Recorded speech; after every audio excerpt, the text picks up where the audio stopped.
네, 지역 소식을 알아보는 현장 네트워크입니다. 먼저 원주 연결합니다. 김혜정 아나운서, 지난주 원주에 집중호우가 내렸을 때 원주천 둔치가 물에 잠겼는데요. 시설에 문제가 있었다면서요?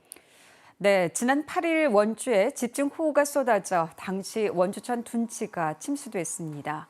그런데 KBS 취재 결과 단순히 비가 문제가 아니라 홍수 방지 시설인 가동보가 제대로 작동하지 않아 피해를 키운 것으로 드러났습니다. 이현기 기자의 보도입니다.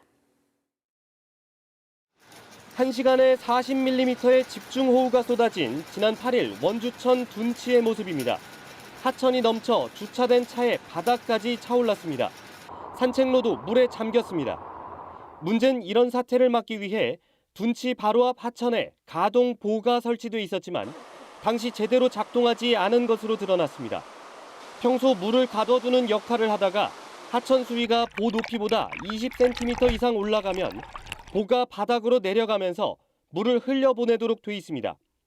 그런데 둔치가 침수될 당시 보의 높이는 60cm, 하천 수위는 188cm까지 올랐습니다. 보가 작동을 안 한 겁니다.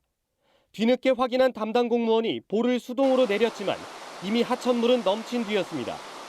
10시 반쯤 문 열었습니다. 이게 6년이 된 보다 보니까 자동으로 해도 그 이물질 끼든가 아니면 다른 영향을 해서 오작동을 할 수 있으니까.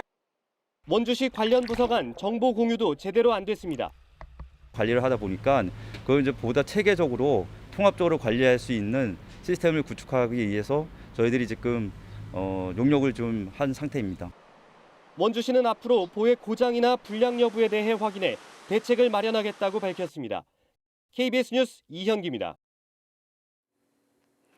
원주 혁신도시 인근 원주 소방서 부지에 어린이 119 안전체험마을이 신축됩니다.